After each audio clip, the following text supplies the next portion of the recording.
Heavy metal at maximum decibels and phallic imagery are not what you expect to welcome you at one of London's most important restaurants.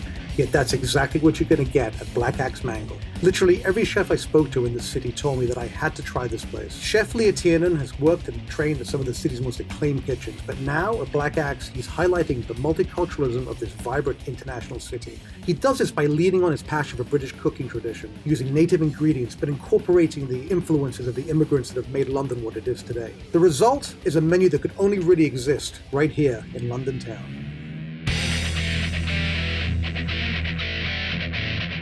Let's talk about the decor in here. You got skateboards, kiss on the oven, brightly colored floral. There's dicks all over the floor. There's penises all over the place. It's pretty much a desperate bid for attention, I think. You got this geezer right here. This was all just fun, and I think the thing I'm most concerned about when people come to Black Axe Mangal is, are they having fun? If they're going to come and spend some money with us, I want them to have a fucking great time. How would you describe the menu here? Just spicy, interesting, quite salty, smoky. Meaty. It's a product of London's multiculturalism. We get tails, onglet, tongue, kidneys, heart, and we incorporate that into the menu over the week. So the lamb offal is baked on sourdough flatbread, smoked potatoes inside. We pipe lamb offal on the top, liver, heart, balls, kidney fat, some of the mince from the belly, and any offcuts from the lambs that we get in, cumin, black pepper, coriander, fennel, caraway. And then we top that with yogurt, chili sauce, sumac shallots, and black leaf parsley. What about the ox heart? Because that's something that actually you get a lot of in England. You really don't see it in America too much. It's one of my favourite things to prep and cook. Very lean meat, there's no fat in ox heart whatsoever. We marinate it in fish sauce, garlic, some oil. Sometimes put a little bit of vinegar in there as well. When an order comes in, you're just searing it? Yeah, sear it. We serve it with a range of things. Today I'm going to serve it in an iceberg lettuce cup with some aioli, some tahini, some Mission Chinese wing spice, and some shitty hot dog onions.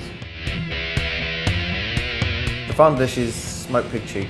We salt and spice that up, and then we smoke them for about 6 hours. Chill it down, take the skin off, we slice it so you get nice defined slices, and then usually pan fry it because a lot of fat comes out. You pop it in the oven as well. It's like cooking in a jet engine, so it really cooks quickly. And what does that come from? The little XO slaw, white cabbage, pickled carrots, coriander, and spring onions, chili, garlic, dried shrimps, and Shaoxing wine.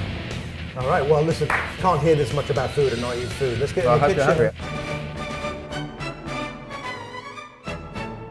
I didn't know what to expect when I walked in this restaurant, and what I have here is food that you really can't pigeonhole. I mean, it doesn't really fit any particular vernacular. I'm gonna start with the heart because it seems the most appetizer-y, sort of salad-y kind of thing. If nothing else, this dish has heart, right? Okay, here we go.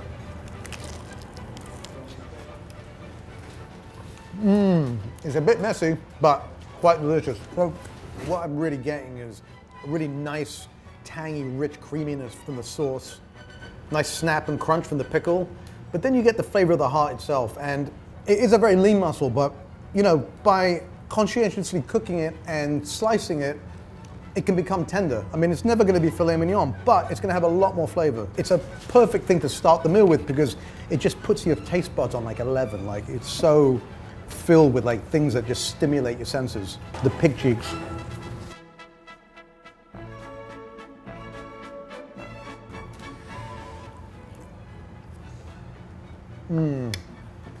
This is better than 98% of pork chops that anyone's ever eaten. I mean, we like the flavor, you got the succulence. I mean, this is much darker meat. It's cooked a bit more than you probably want in a pork chop, but it's completely balanced out by this lovely striated fat and meat in here.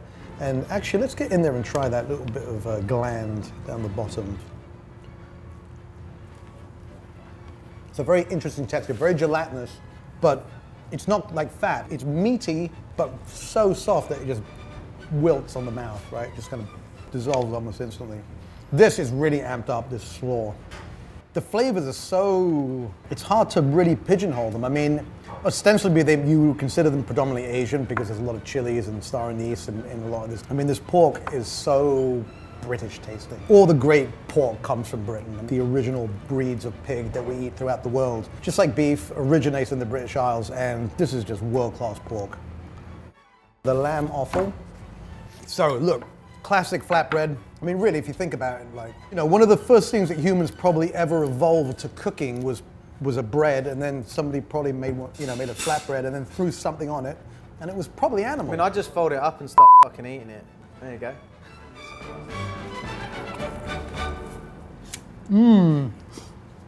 Oh, it's fucking great. What I really think sort of denotes like high cooking, really advanced techniques, is transformation. Like it hits you with one thing, but that thing changes and then changes again. You get these sort of waves or undulations.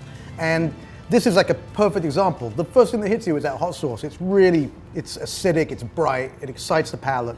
Then you get that wave of richness from the offal, and it's like minerally, and it's tangy, and it's funky. And then the sort of the cilantro and the onions, the sweetness from that, the tang from the bread itself, those all sort of come on, building this sort of multi-dimensional layered experience, which I'm gonna stop talking about and have again.